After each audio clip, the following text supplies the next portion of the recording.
كما يا أيها الذين آمنوا كتب عليكم الصيام كما كتب على الذين من قبلكم لعلكم تتقون أو كما قال عليه الصلاة والسلام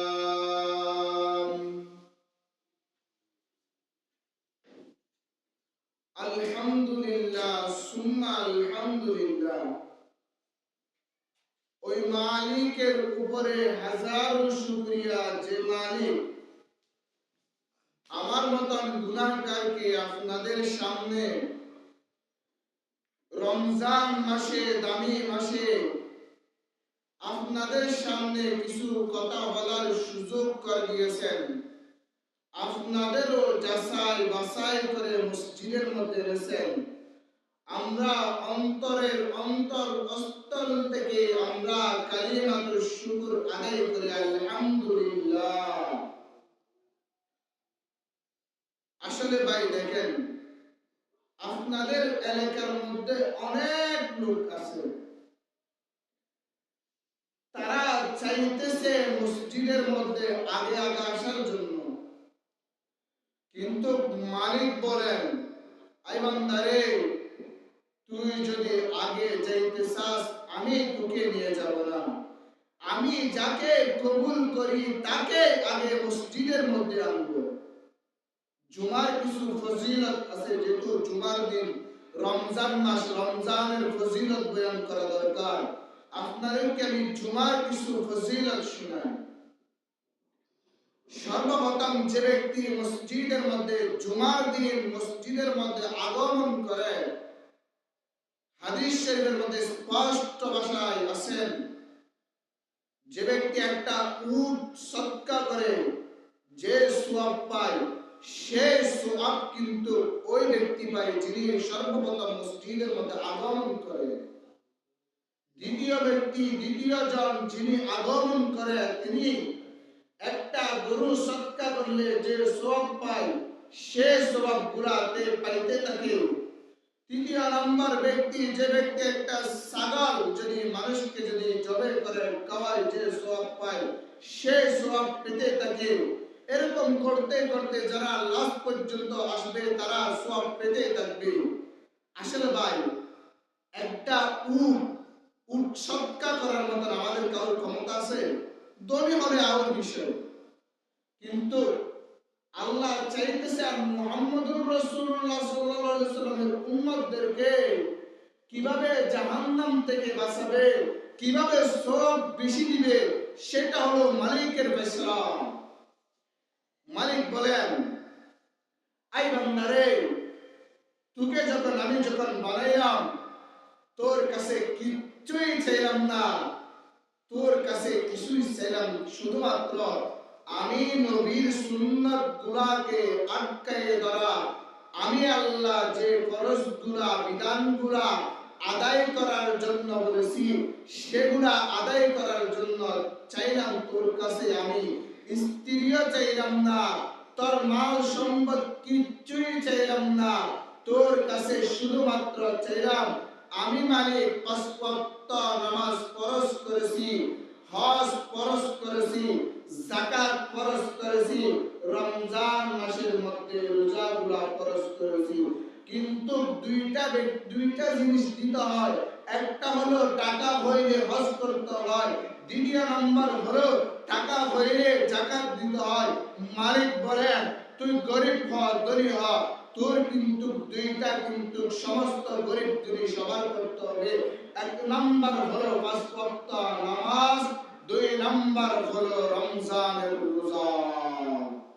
যে ব্যক্তি বালেগ হওয়ার পর থেকে তোর উপর নামাজ ফরজ করেছি, নারী হোক পুরুষ হোক, আপনি বালেগ থেকে আপনার মৃত্যু পর্যন্ত আপনার জন্য নামাজ ফরজ, আপনার জন্য রমজানের রোজা ফরজ। নারী আর পুরুষদের জন্য রমজানের রোজাও ফরজ, ওয়াক্ত নামাজও ফরজ। আল্লাহ কুরআনুল মাজিদের মধ্যে বলেন, ইয়া আইয়ুহাল্লাযীনা আমানু, হে ঈমানদারগণ, কুতিবা আলাইকুমুস সিয়াম কামা কুতিবা আলাল্লাযীনা মিন ক্বাবলিকুম লাআল্লাকুম তাত্তাকুন। আল্লাহ তাকিদ দিয়ে বলেন, বান্দারে, তোদেরকে আমি শুধু তোমাদের উপর ফরজ করি নাই রমজানের রোজা, তোমাদের আগের পূর্বপুরুষ যারা ছিল তাদের উপরও আমি রমজানের রোজা ফরজ করেছিলাম। কিন্তু তাদের উপর রমজানের রোজা ফরজ করেছিলাম ঠিক আছে, কিন্তু তাদের সে তোমাদের অনেক দাম, তোমাদেরকে আমি অনেক সওয়াব দেব। ইয়া আইয়ুহাল্লাযীনা আমানু, হে ঈমানদারগণ, কুতিবা আলাইকুমুস সিয়াম, তোমাদের উপর আমি রমজানের রোজা ফরজ করেছি। তোমরা রমজানের রোজাগুলা কেমনে আদায় করবা? রোজা তো ফরজ হয়েছে ঠিক আছে, রোজা রাখারও কিছু কিন্তু তরতিব আছে। আল্লাহ বলেন 6 প্রকারের পদ্ধতি দেখাইলেও এক নাম্বার, রোজা রাখার জন্য চেহারি খেতে হয়, রোজা রাখতে হয়, রোজা রাখতে হলে চেহারি খেতে হয়, রোজা রাখতে হলে ইফতার করতে হয়, রোজা রাখতে হলে রমজানের রোজা রাখতে হয়। রোজা যদি থাকো তুমি নামাজ পড়তেই হবে।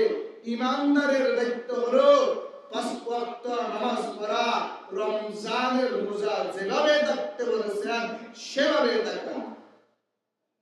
এক বছরের মধ্যে 12 মাস, 12 মাসের মধ্যে এক মাস আল্লাহ তাআলা রমজানের রোজা ফরজ করেছেন।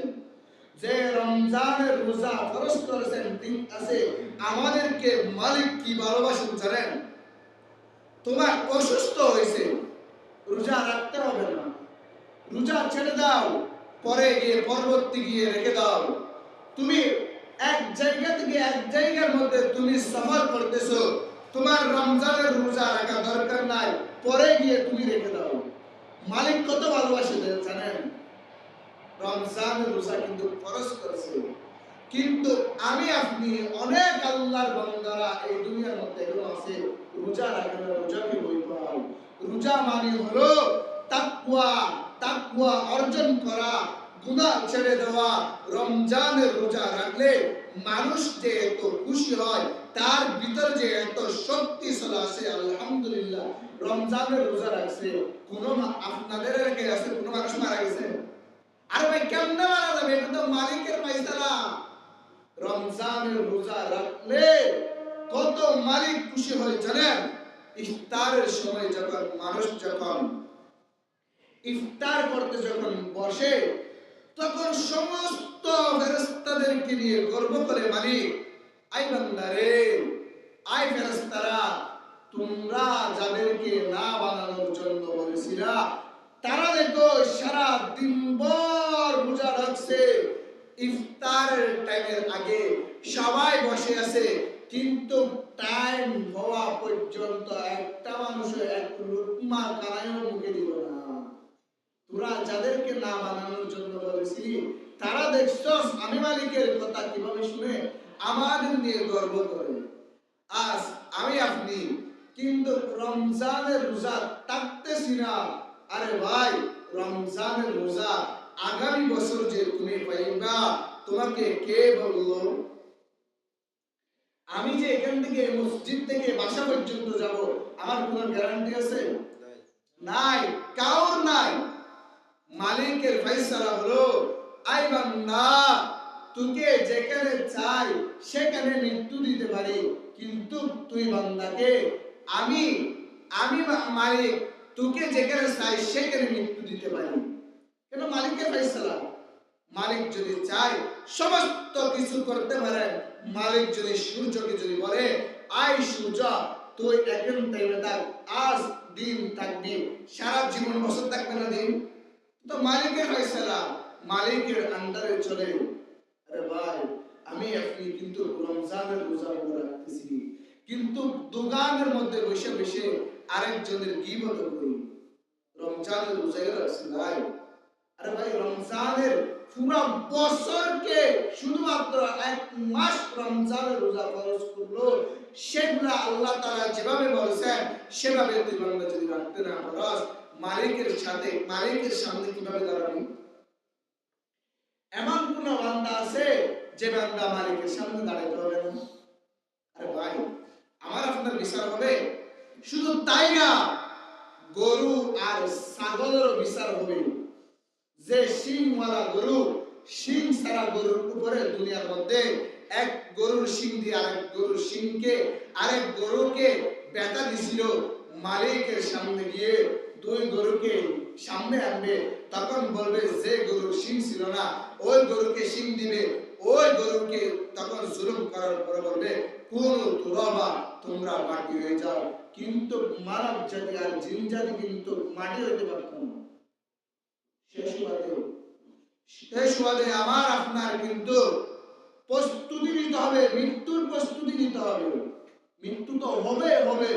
মত কাসিম কুল্লু নাসিম শারিবুন, কবর বাইতিন কুল্লু নাসিম দাখিলুন। মত কো সমঝা है गाफिल इख्तिताम जिंदगी, दर हकीकत मौत है सुबह दवा में जिंदगी। আমি আর আপনি মনে করি মৃত্যু মারি শেষ। আর ভাই, মৃত্যু মারি শেষ না, মৃত্যু মারি শুরু। কবরে দিছে আপনার যে হায়াত ছিল দুনিয়ার মধ্যে, এই হায়াত শেষ দিয়ে কিন্তু আখিরাতের যে হায়াত আছে এই হায়াত শুরু। ভাই, দুনিয়া থেকে যেহেতু চলে যেতে হবে, মালিক যেভাবে রমজানের রোজা রাখার জন্য বলেছেন, মালিক বলেন রমজানের রোজা রেখে তোমরা গুনাহ করিও না, মুত্তাকি হয়ে যাও, তাকওয়ালা হয়ে যাও।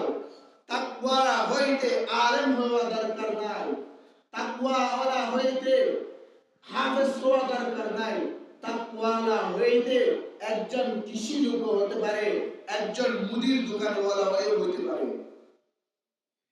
হযরতে ওমর রাদিয়াল্লাহু তাআলা তিনি বলেছিলেন, মালিক রে, আমার সাথে কে জান্নাতে যাইবে? তখন বলেছিল, ওই যে একজন গুস্ত বিক্রি করে লোক দেখতেছস না, গুস্ত বিক্রিওয়ালা হবে তোর সাথে জান্নাতি। তখন বলেছিলেন, আল্লাহ রে, আমি এত বড় মানুষ, আমার সাথে উনি কি আমল করেছিল, আমার সাথে জান্নাতে যেতে পারবে? তখন বলেছিল, ওই যে ওই ব্যক্তির সাথে তুই গিয়ে দেখ উনি কি আমল করেছিল, তোর সাথে জান্নাতে যেতে পারবে।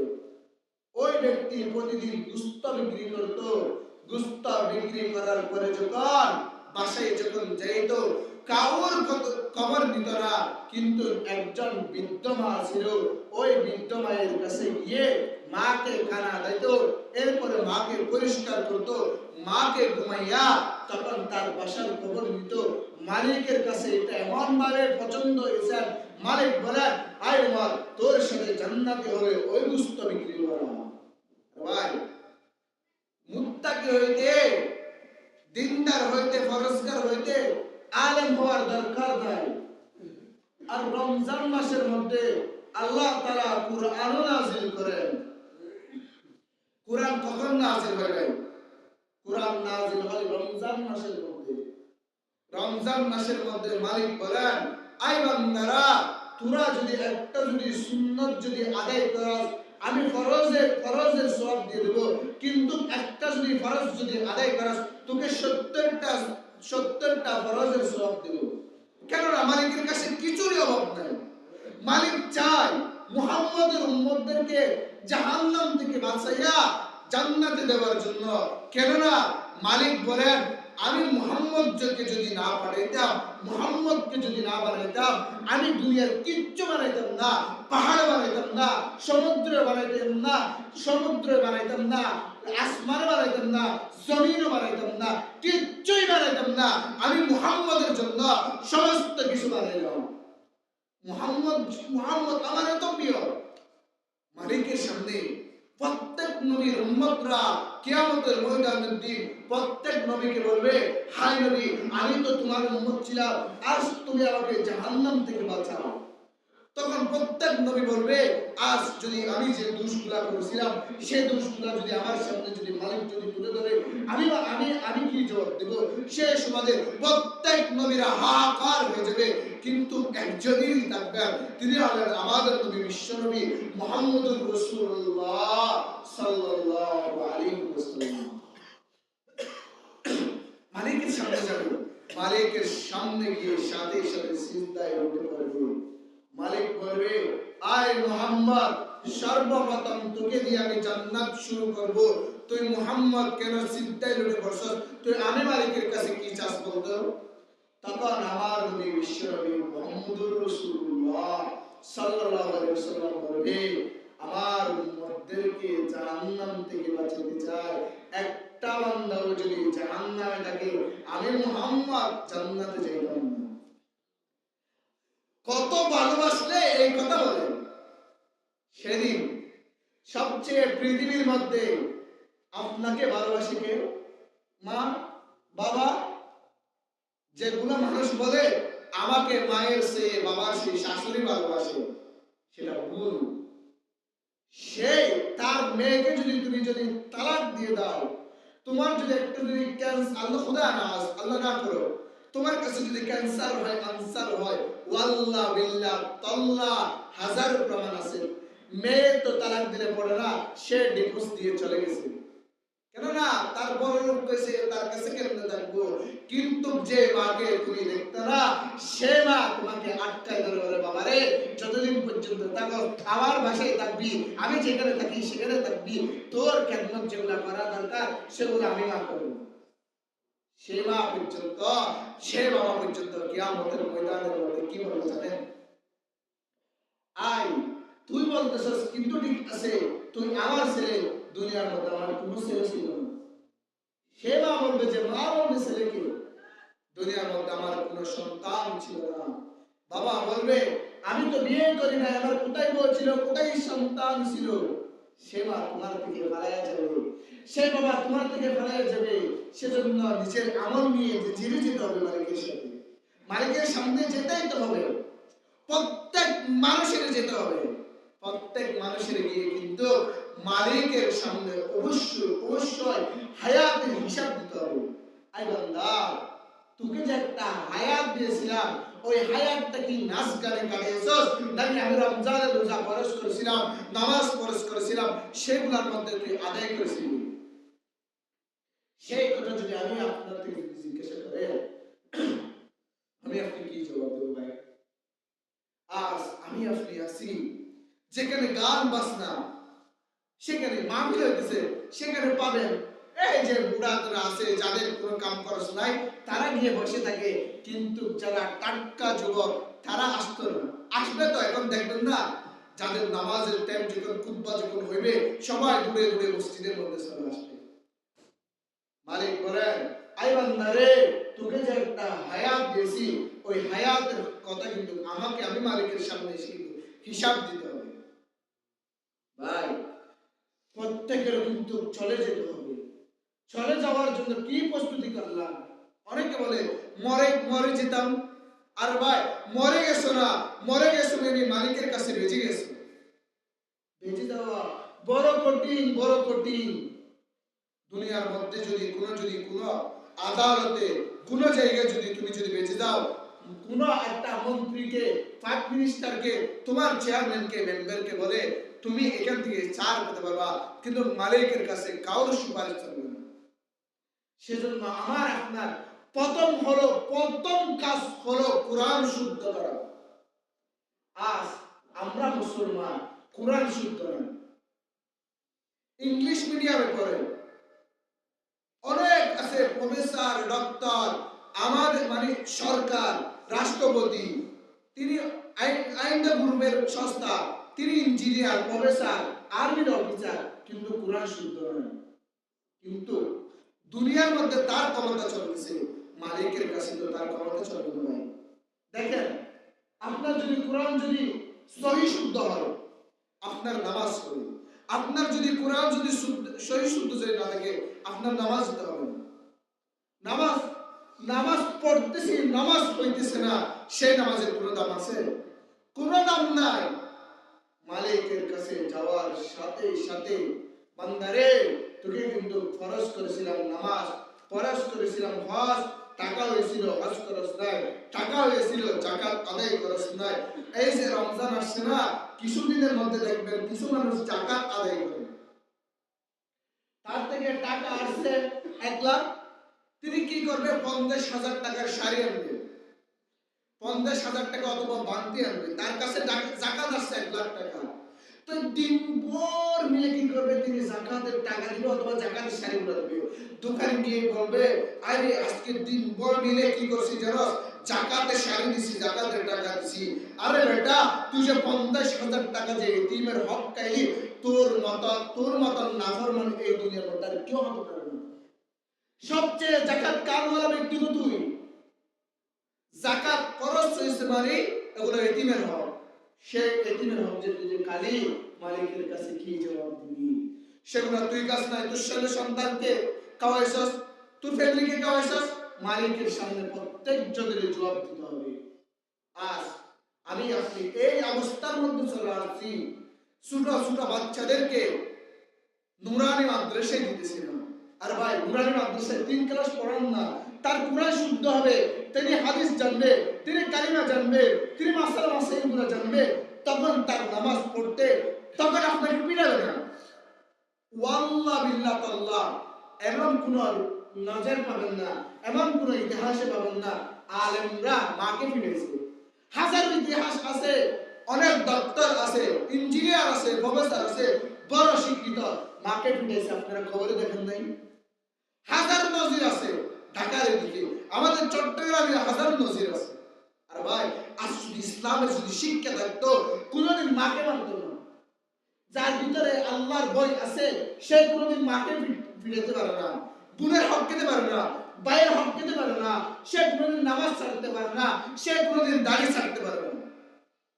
অনেক আছে কাবার মধ্যে 30-40 বছর ধরে নামাজ পড়ে, বলে কাবার ইমামে তো দাড়ি কাটে, দাড়ি কাটে না, কাবার ইমাম দাড়ি কাটে না। এমনি মেসাল দিতেছি, কাবার ইমামে তো দাড়ি কাটে, মসজিদের মধ্যে গিয়ে অনেকে দাড়ি কাটে।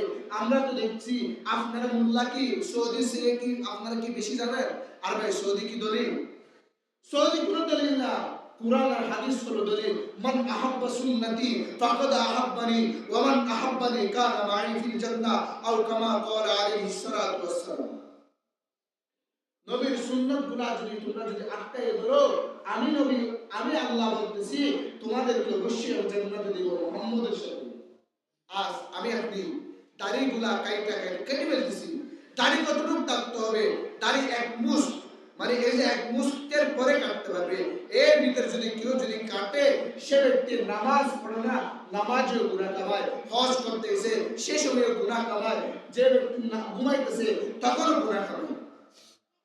ভাই, শেষ সুবাদে মালিকের কাছে যেতে হবে।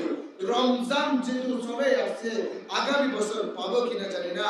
একটা রমজানের রোজাকে যদি এক পাল্লায় দাও, সারা দুনিয়ার মানুষ যদি সারা বছর থেকে যদি রোজা রাখে, এক পাল্লায় দাও, 1000 বারে হবে রমজানের রোজা। আরে ভাই, আজ আমি আপনি কাজ করতেছি, সেই জন্য রোজা রাখতে পারতেছি না। আরে ভাই, যে কাজগুলো আছে, যে কর্মগুলো আছে, সেগুলো আগে সারাইতেন। যেহেতু মালিক তো শুধুমাত্র 12 মাসের মধ্যে 1 মাস আমার থেকে আপনার থেকে চাইলো শুধুমাত্র 30টা রমজানের রোজা রাখার জন্য। আজ আমি আপনি ভাই রমজান বলে, অনেকে বলে ভাই দিনভর কাজ করি, রোজা থাকতে পারি না। ভাই, মালিকের সামনে তো দাঁড়াতে হবে, মালিকের সামনে কি দাঁড়ায় কি এটা বলতে পারবেন? ও মালিক রে, কাজ করতাম, ছেলে মেয়েদেরকে খাওয়াইতে হইতো, সেজন্য আমি নামাজ পড়তে পারিনি, সেজন্য রোজা রাখতে পারিনি। আরে ভাই, আপনার ছেলে মেয়ে, যে ছেলে মেয়ের জন্য আপনি মরে যাচ্ছেন, সেই ছেলে মেয়ে আপনাকে পরিচয় দিবে না, নিজের মা বাবার পরিচয় দিবে না। ভাই, সেজন্য রমজানের রোজা মালিক যেভাবে কাটাইতে বলেছেন, সুন্নত অনুযায়ী আমি নামাজ পড়বো, সুন্নত অনুযায়ী চলবো। আপনি করে দেখেন না, 30টা রোজার মধ্যে আপনি 5 ওয়াক্ত নামাজ পড়ে দেখেন না, আপনি রমজানের রোজাটা সহিভাবে রাখেন না, আপনি নামাজটা পড়েন না, সুন্নত মজিদ চলেন না, আপনি যে ঘুষ খাইতেন হারাম খাইতেন সেগুলো ছেড়ে দেন না, আপনি যে মনে করতেছেন আমি সুদ খাইলে ঘুষ খাইলে সে টাকা যদি না থাকে আমি চলতে পারবো না, আর ভাই আপনি ছেড়ে দেন না, সবচেয়ে সুন্দর করে চলতে পারবেন। মালিকের ওয়াদা এটা। মালিক বলেন, আই বান্দারে তুই আমার হয়ে যা, আমি তোর হয়ে যাব, তোর আর কিচ্ছু দরকার নাই। ওয়ালা তাহিনু ওয়ালা তাহজানু ওয়া আনতুমুল আলাউনা ইন কুনতুম মুমিনিন। আই বান্দা তুই মুমিন হয়ে যাই না, মুমিন হয়ে যা, তুই আমার হয়ে যা, আমি তোর হয়ে গেলে তোর আর কিচ্ছুরই দরকার নাই। তোর প্রাইম মিনিস্টার, তোর এমপি তোর কাছে দৌড়বে। আজ আমি আপনি নেতার কাছে দৌড়ি, আরে ভাই আমি নেতার কাছে কেন দৌড়বো, নেতা তো আমার কাছে দৌড়বে। আপনি সুন্দর করে সহি শুদ্ধ করে তেলাওয়াত শুনান না, সহি শুদ্ধ করে তেলাওয়াত করেন না, আপনি নুরানি মাদ্রাসায় আপনার ছেলেদেরকে দেন, আপনি পড়েন হুজুর আমার এই মুসলমানের তো নামাজ তো পড়তে হবে, তিনটা সূরা শিখা মুসলমানের উপর ফরজ। কোরআন তো শুনতে হতে হবে, ফরজের উপর ফরজ, কিন্তু একটা মুসলমানের উপর 3টা সূরা তার সহি শুদ্ধ করে শিখানো ফরজ। কেননা নামাজ পড়তে হবে, কোরআন পড়তে হবে, কোরআন ছাড়া তো নামাজ হবে না। সেজন্য ভাইরা মালিকের কাছে যেহেতু যেতেই হবে, রমজানের রোজা তো রাখতেই হবে, যেহেতু ফরজ, ফরজ ছেড়ে দিতে পারবেন না, আপনি নফল ছেড়ে দিতে পারবেন, আপনি সুন্নত ছেড়ে দিতে পারবেন না। যেহেতু মুহাম্মদুর রাসূলুল্লাহ সাল্লাল্লাহু আলাইহি ওয়াসাল্লাম আমরা সুন্নাত হলো নবীর জন্য, সেই নবীর সুন্নতগুলো কেমনে আমি ছাড়ব ভাই? মালিকের কাছে যেহেতু দাঁড়াইতে হবে, মালিক বলেন, আই বান্দারে তুই মনে করস শুধু তোর রাজনীতির কারণে পুরা পৃথিবী কাঁপাই দিলি, কিন্তু মালিক বলেন, আই বান্দারে তুই 17-18 বছরের যুবক যখন সিজদায় গিয়ে যখন বলস সুবহান রাব্বিয়াল আলা, যখন বলস আমাকে যখন পবিত্র যখন ঘোষণা দাস, আমি মালিকের আরশটা কাঁপতে থাকে, তখন ফেরেশতারা জিজ্ঞাসা করে, মালিক রে তোমার আরশটা কেন কাঁপে? তখন বলে, জমিনের দিকে একটু তাকিয়ে দেখো না, 17-18 বছরের যুবক যুবতীরা যখন সিজদায় দেয়, আমি মালিকের আরশটা কাঁপতেই থাকে। ভাই আজ আমি আপনি যে যৌবন কালটা আছে, সেই যৌবন কালটা নাচ গানের মধ্যে কাটাই দিলাম। ও ভাই রে, আমিও তো তোর মতন একজন ভাই, আমি যদি নামাজ পড়ে, তোর পাশের ভাই যদি নামাজ পড়ে, তোর পাশের ভাই যদি রমজানের রোজা রাখতে পারে, তোর পাশের ভাই যদি সুন্নাত মজিদ যদি চলতে পারে, তোর পাশের ভাই যদি হালাল হারাম যদি চিনতে পারে, তুই কেন পারবি না? তোকে যে মালিক বানিয়েছে তাকেও তো সেই মালিক বানিয়েছে। আমাদের তো 2টা মালিক তো বানায় নাই, আমাদের মালিক হলেন একজন, কে? একটু বড় করে বলেন না, আল্লাহ। সে মালিকের কাছে যেতেই হবে ভাই, অবশ্যই মালিকের কাছে যেতেই হবে। এখান থেকে তৈরি করে নিয়ে যেতে হবে সামানগুলা। আমি যেমন এই ক্যাট করলাম, ক্যাট করার জন্য বিলের মধ্যে গেলাম, কিচ্ছুই নিয়ে গেলাম না, কিচ্ছুই হবে না, আমাদেরকে ক্যাট করছে দুনিয়ার মধ্যে। এটা হলো অল্প হায়াত, বেশি হলে 70-80 বছর, এরপরে চলে যাচ্ছে। দেখেন, আমার বাবা থাকতে চাইছিল, আমার দাদা থাকতে চাইছিল, আমার দাদার দাদা থাকতে চাইছিল, এই দুনিয়ার মধ্যে কেউ থাকতে পারে না। আরে ভাই এটা তো থাকার জায়গা না, আসল আমাদের থাকার জায়গা হলো আল্লাহর কাছে। এখানে তো কাউর থাকার জায়গা না, অস্থায়ী জায়গা। একটা টিস্যু মানুষ ব্যবহার করে যতক্ষণ পর্যন্ত প্রয়োজন হয় ততক্ষণ পর্যন্ত ব্যবহার করে, ব্যবহারের এরপর যদি প্রয়োজন না হয় কেউ ব্যবহার করে না, টিস্যুটা ডাস্টবিনের মধ্যে ফেলে দেয়। এই দুনিয়া হলো ডাস্টবিনের মতো। আরে ভাই এটা আমার জন্য তো জান্নাত না, এই ইহুদি খ্রিস্টানদের জন্য জান্নাত। এটা হলো আমার জন্য হলো কয়েদখানা, এটা হলো জিয়ালের মতন আমার আপনার জন্য, এটা হলো আমার আপনার জন্য জিয়ালের মতন। জিয়ালের মধ্যে কোনো ব্যক্তি চাই না, জিয়ালের মধ্যে তো কেউ কিচ্ছু করতে পারে না, বন্দি আর বন্দি। যেগুলা করবেন সেগুলা ওখানে ভিতরে থাকতে হবে। সেই সময় এটা হলো আমার আপনার জন্য সাথ দেওয়া, এটার মধ্যে যা কিছু করবেন সেগুলা নিয়ে মালিকের কাছে যেতে হবে। সেই সময় ভাই রমজান মাস আসছে, বেশি তেলাওয়াত করবেন। রমজান মাসের রোজাগুলা কিভাবে আমি আদায় করলে মালিক খুশি হবে সেভাবে আদায় করতে হবে। কেননা আমাদের মা বোনরা আছে, তাদেরকেও বলতে হবে এরকম করিও না, ঝগড়া দিও না। গালি দিলে গুনাহ হয়, গালি দিলে রমজানের রোজার মধ্যে ক্ষতি হয়। আমরা গালি দিব না, নামাজ পড়বো, রমজানের রোজাগুলো সহিষ্ণু করে রাখবো। আমি আপনি গালি দিব না, নামাজ পড়বো, জিকির করব, বেশি বেশি ইস্তেগফার করব, আল্লাহর কাছে জান্নাত চাইবো, জাহান্নাম থেকে পানা চাইবো। এক হাদিসের মধ্যে আসছেন, এই রমজান মাসের মধ্যে বেশি বেশি তোমরা ইস্তেগফার করো, বেশি বেশি দরুদ শরীফ করো। আর দুইটা হলো, এক নম্বর হলো তোমরা জাহান্নাম থেকে পানা চাও, তোমরা বেশি বেশি আল্লাহর কাছে জান্নাত চাও। আজ আমি আপনি তো জান্নাত চাওয়ার জন্য মসজিদে আসলে যে নামাজ, 5 ওয়াক্ত নামাজ কেউ ছাড়তে পারবে না। আপনার অসুস্থ অবস্থার মধ্যে মালিক বলেন তুমি শুয়ে আসো, শুয়ে পড়ো নামাজটা। নামাজ খাওয়ার জন্য মাফ নাই, নামাজ তো পড়তেই হবে, পড়তেই হবে। ভাই নামাজ আমার প্রত্যেক বালেগ হওয়ার পর থেকে মৃত্যু পর্যন্ত নরনারী সবার জন্য নামাজ পড়ো। সেই নামাজ আমি আপনি গাফিলতি করে যেখানে যাই সেখানে বসে বসে ছেড়ে দিচ্ছি। ভাই মালিকের কাছে তো যেতে হবে, নামাজের হিসাব নিবে, হায়াতের হিসাব নিবে, রমজানের রোজার হিসাব নিবে। আমি আপনি মনে করতেছি মালিককে কোনো কথা বলে ছেড়ে দিব, আরে ভাই মালিককে বলার মতন কোনো ভাষাই থাকবে না। যেহেতু নবী আমাদের নবী হলো মুহাম্মদুর রাসূলুল্লাহ সাল্লাল্লাহু আলাইহি ওয়াসাল্লাম, প্রত্যেক যুগে যুগে তো নবী পাঠিয়েছে। সে নবী পর্যন্ত বলবে আজ আমার কি অবস্থা হবে, আজ আমার কি অবস্থা হবে, আমি কেমনে বাঁচবো, এটাই বলে বলে চিৎকার করবে। ভাই যেখানে নবীরা পর্যন্ত এই অবস্থা হবে, আমার আপনার কি অবস্থা হবে?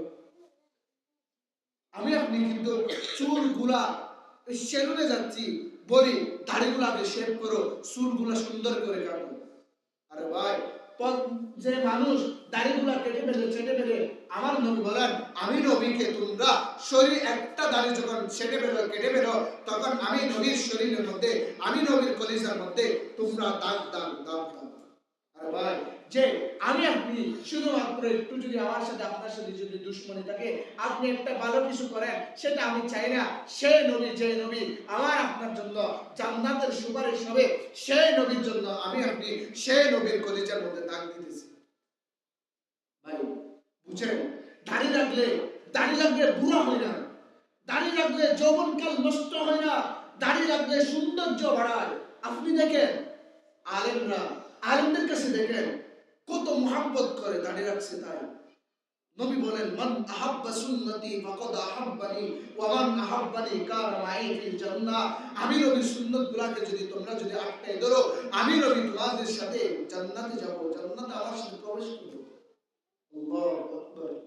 আরে ভাই ওয়াদা করেন আজ থেকে মালিক রে, যে গুনাহ হয়েছে সে গুনার উপর তওবা করব, আল্লাহ মালিক যেন আমার গুনাহকে সওয়াবে পরিণত করে। আমি আজ থেকে কোনোদিন 5 ওয়াক্ত নামাজ ছাড়বো না, দাড়ি কাটবো না।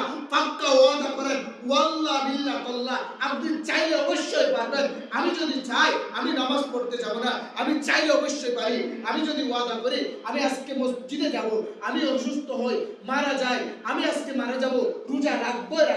চাইলে মানুষ যে যেটা চাই সেটা অবশ্যই পারে। মানুষ চাইলে না পারে এরকম কিচ্ছু নেই, মানুষ চাইলে অবশ্যই পারে। সব হলো দিলের এরাদা। আমি যদি চাই আমার ছেলেকে স্কুলে দেবো না, মাদ্রাসায় ক্লাস 3 পর্যন্ত পড়াবো, সেখানে হাদিস শিখবে, কোরআন শিখবে, সমস্ত কিছু এখান থেকে শিখার পরে আমি স্কুলে দেবো, তাও স্কুলে পড়তেছে। আমরা কি কোনোদিন বাধা করছি? না। আমাদের ডক্টরও দরকার, ডাক্তারও দরকার, ইঞ্জিনিয়ারও দরকার, প্রফেসরও দরকার, কিন্তু নবীর সুন্নতগুলোকে আটকে ধরো, 5 ওয়াক্ত নামাজ পড়ো। আমরা কোনোদিন বলি নাই আপনারা কলেজে পড়েন কেন? কলেজে পড়েন, সমস্ত জায়গায় পড়েন মুসলমানরা, কিন্তু মালিকের 5 ওয়াক্ত নামাজগুলা যেখানে যান না কেন সেখানে আদায় করেন। কেননা দুনিয়ার থেকে ভাই অবশ্যই চলে যেতে হবে। দেখেন আমার আপনার বাবাকে অসুস্থ হয়েছে, ডাক্তারের কাছে গেছেন, শুধুমাত্র চাইছিলেন বাবাকে দুনিয়ার মধ্যে কিছুদিনের জন্য রেখে দিন। ভাই দুনিয়ার মধ্যে কিছুদিনের জন্য বাবাকে রেখে দিন, কিন্তু রাখতে পারলেন না। হায়াত শেষ, চলে গেলেন। আমারও যেদিন হায়াত শেষ হবে সেদিন আমারও চলে যেতে হবে। এটা তো টাকার জায়গা না, টাকার জায়গা হয়তো থাকতে পারতাম, এটা তো থাকার জায়গা না। থাকার জায়গা হলো, আসল হলো আমাদের হাসর আর কবরের মধ্যে জায়গা। আমরা কবরে দেওয়ার সাথে সাথে কিন্তু কবর দিতেছে, কিন্তু মালিকের কাছে যাওয়া, কবরে দেওয়ার সাথে সাথে আমরা মনে করি কবর দেওয়ার সাথে সাথে জবাব হবে, কিন্তু এখানে কোনো আযাব হবে না, এটা মনে করি। কিন্তু কবরে দেওয়ার সাথে সাথে কি হয় জানেন? মালিক জিজ্ঞাসা করে, আই বান্দারে, তোকে যে একটা হায়াত দিয়েছিলাম, ফেরেশতারা আসবে জিজ্ঞাসা করবে, বান্দারে তোকে যে হায়াত দিয়েছিলাম, হায়াতের হিসাবগুলো দাও। মার রব্বুকা ওয়ামান দীনুকা ওয়ামান নবিয়ুকা, তোমার দিন কি, তোমার রবকে, তুমি তোমার জীবনটা কোথায় কাটাইছিলা, এটা যদি তুমি হিসাব দিতে পারো, তোমাকে জন্য কবরের মধ্যে জান্নাতের বিছানা করে দিবে। তুমি যদি এগুলা যদি ভাই হিসাব দিতে না পারো, তোমার ওইখান থেকে জাহান্নামের আযাবের গুলো শুরু হয়ে যাবে। কিয়ামতের ময়দানের মধ্যে এক ভাইকে বাঁচাতে পারবে, মালিকের কোনো ফয়সালা হবে, কিন্তু কবরের আযাব তো কেউ তো বাঁচাতে পারবে না। কবরে দেওয়ার সাথে সাথে কোন ব্যক্তি হয় জান্নাতি, আর কোন ব্যক্তি হয় জাহান্নামের গর্তের মধ্যে। হাদিস শরীফের মধ্যে আছে, যখন কবরে মানুষদেরকে যখন দেয়, এমন ভাবে কবর যে চাপ দেয়, এই কুলের হাড্ডি কুলে চুরমার করে ফেলে ভাই। সেজন্য কবরের সামান গুলাই নিয়ে যেতে হবে, মালিকের কাছে তো চলে যেতে হবে। হায়াত চলে যাচ্ছে, আজ যে একদিন চলে যাচ্ছে, আমার আপনার জিন্দেগির জন্য যদি আমার জন্য যদি 5 দিন যদি বরাদ্দ থাকে, সেই দিন থেকে আজ একদিন চলে গেল। সেই সুবাদে ভাই, প্রত্যেক জনের ভাই হিসাবে, মুসলমান হিসাবে, আত্মীয় স্বজন হিসাবে, আমার বাসা তো আপনাদের কাছে রাজারপুরে, আমার বাসা পরিষদের পাশে, আপনাদের পায়ে হাত দিয়ে বলে দিলাম, ভাই আল্লাহর রাস্তে নবীকে আর কষ্ট দিয়েন না, 5 ওয়াক্ত নামাজ ছাড়িয়েন না, ছেলেদেরকে কোরআন শিখান, নিজে কোরআন শিখেন। এটা হলো পবিত্র মাস, কোরআন নাজিল হয়েছিল এই রমজান মাসের মধ্যে। আমাদের নবী বিশ্বনবী মুহাম্মদুর রাসূলুল্লাহ সাল্লাল্লাহু আলাইহি ওয়াসাল্লামের উপর কোরআন নাজিল হয়েছিল। যে যতটুকু পারেন কোরআন পড়েন, আপনারা পড়তে জানেন না, আপনাদের মসজিদে শুনলাম অনেক ভালো লাগছে, খতম তারাবি চলতেছে, আপনারা আসেন, উনি যে যত আয়াত পড়বে তত আয়াতের সওয়াব কিন্তু আপনি পাইতে থাকবেন। কোরআনটা আপনি ওনার পিছনে শুনেন না, শুনেন, ওনার কাছে আসেন, পড়েন, উনি পড়তেছে, আপনার কোরআন শুদ্ধ নাই, তার থেকে শুনেন, আপনার কানে বাজাতে পারেন। আপনি কোরআন পড়তে জানেন না, 30 পারা কোরআন আপনাদের মসজিদের মধ্যে খতম হবে, সেই সময় আপনি একটু পড়েন না, দেখেন না তাদের থেকে কিভাবে হরফগুলো আদায় করতেছে। আল্লাহ বলেন, আমি কোরআনকে শুধুমাত্র বিসমিল্লাহর বা দিয়ে পুরো কোরআন সাজাইছি। শুধু তাও না, আল্লাহ বলেন আমি শুধুমাত্র এই যে বিসমিল্লাহ নিচে একটা নুক্তা আছে না, এই নুক্তা দিয়ে পুরো কোরআনকে সাজাইলাম। সেই কোরআন আপনি পড়েন না, আপনি পড়ার পরে দেখবেন যে আপনার দিলের মধ্যে কত শান্তি আসে। আপনি পড়েন, শুনেন। এক জায়গার মধ্যে একটা ঘটনা শুনে আপনাদেরকে শেষ করতেছি। এক জায়গার মধ্যে সব নাটক বাজরা আসছে, এখানে একজন আলেম হাজির হয়েছিল।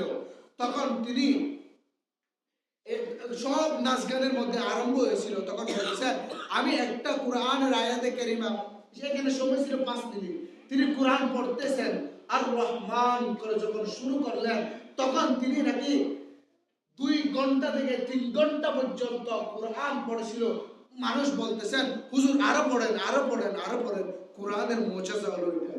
আপনি কোরআন পড়েন, কোরআন শুনেন, আপনার এত দিলের মধ্যে এত শান্তি আসবে, মন চাইবে আজ আমি যদি সহি শুদ্ধ কোরআন তেলাওয়াত করতে পারতাম, প্রতিদিন আমার জীবনটাই কোরআন পড়তে আমি সাজাই দিতাম। আজ আমি আপনি পড়তে জানি না, কি হয়েছে? খতম তারাবি পড়তেছে, সওয়াব পাবেন তো, আসেন না, তাদের পিছনে কোরআন শুনেন না। আজ আমি আপনি ভাই গাফলতি করে বাসার মধ্যে আসি, জিন্দেগির হায়াতের কথা যে মালিকের সামনে বলতে হবে, এটা আমার আপনার ভিতর যদি থাকতো, আমার ভিতর যদি তাকওয়া থাকতো, আজ কোনোদিন আমি আপনি গুনাহ করতে পারতাম না। যেহেতু মানুষ গুনাহ হবে, অবশ্যই হবে গুনাহ থেকে গুনাহ করা বড় না, গুনাহ থেকে তওবা করা হলো বড় জিনিস। আজ আমি আপনি গুনাহ করতে আসি, জীবনটা শুরু হয়ে গেল, যৌবনকাল শুরু হয়ে গেল, বৃদ্ধকালে চেয়েছিলাম যৌবনকাল গিয়া তওবা করার জন্য, তওবা করতে পেরে গেলাম।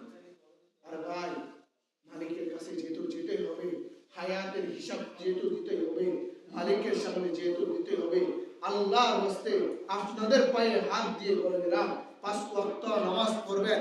আল্লাহ তাআলা রমজানের রোজাগুলো যেভাবে আদায় করতে বলেছেন সেভাবে আদায় করার আল্লাহ তাআলা তৌফিক দান করুন। সবাই বলি আমিন। ওয়া আখিরু দাওয়ানা আলহামদুলিল্লাহি রাব্বিল আলামিন। যারা সুন্দর পরিবেশ সুন্দর করে